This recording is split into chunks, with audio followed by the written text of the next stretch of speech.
বাঁশি বাজলো এবং কিক আপের মধ্যে দিয়ে গ্র্যান্ড ফিনালে খেলা শুরু হলো। ওখানে রয়েছেন যোগেন লাকড়া, দূর থেকে কিক, গোলরক্ষক ছিলেন প্রস্তুত, সেন্টার সার্কেলের ভেতর থেকে ফরওয়ার্ড পাস বাড়ালেন, গোলের সম্ভাবনা, কিন্তু না, শেষ পর্যন্ত কি করলেন ওখানে। খেলায় সমতা আনলেন, শেষ পর্যন্ত টাইব্রেকারে তার দল জয়লাভ করে গোলরক্ষক প্রস্তুত ছিলেন অন্তর কুমার।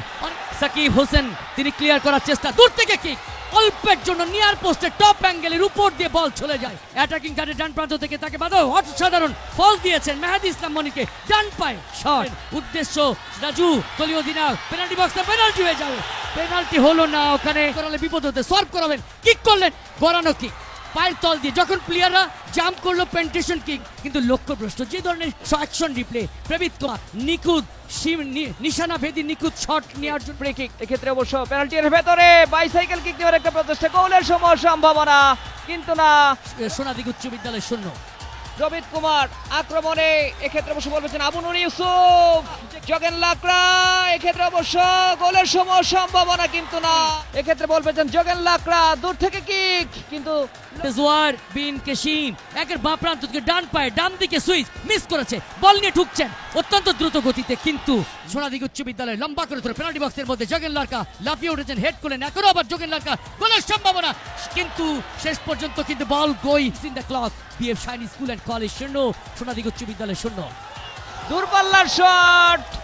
দূরপাল্লার শট ছিল আক্রমণে BF Shahin school and college, রেফারির বাঁশি অবৈধভাবে বাধা প্রদান করা হয়েছে এবং আমরা লক্ষ্য করছি এক্ষেত্রে সোনাদিঘি উচ্চ বিদ্যালয়ের প্রবীত কুমার কেশিম jersey number 5 behind the defence, গোলের সম্ভাবনা, হেড হয়েছে বাঁ প্রান্ত থেকে, বল নিয়ে মুনাদ চয়ন, তার পায়ে বল, কিন্তু রাখতে পারেননি right wing back প্রবীত Kumar. Sonadighi উচ্চ বিদ্যালয় লম্বা করে কিক নিয়েছেন প্রতিপক্ষের সীমানায়, পেনাল্টি এরিয়ার ভেতরে, গোলের সম্ভাবনা, কিন্তু ওখানে যোগেন লাকড়া যে কিকটি নিয়েছিলেন ক্লিয়ার করলেন রক্ষণভাগের খেলোয়াড় নির্ময়ের মাধ্যমে, কিন্তু শেষ রক্ষা হলো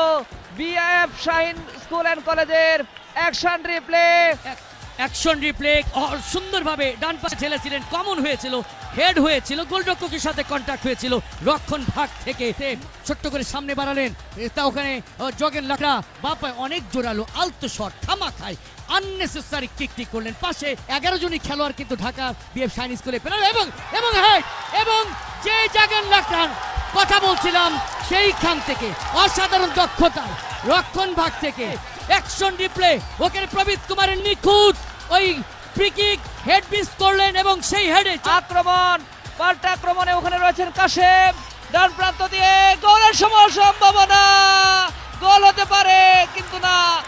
1-0 গোলের ব্যবধানে এগিয়ে সোনাদিঘি উচ্চ বিদ্যালয় রাজশাহী, এবং এরই সাথে রেফারির লম্বা বাঁশি, অর্থাৎ খেলা শেষ এবং খেলার ফলাফল সোনাদিঘি উচ্চ বিদ্যালয় 1-0 গোলের ব্যবধানে প্রতিপক্ষ বিএফ শাহিন স্কুল অ্যান্ড কলেজকে পরাজিত করে আজকের এই ক্লিয়ারম্যান বাংলাদেশ অনূর্ধ্ব 17 চ্যাম্পিয়নশিপের গ্র্যান্ড ফিনালে অসাধারণ এক অভূতপূর্ব জয়ের দেখা পেল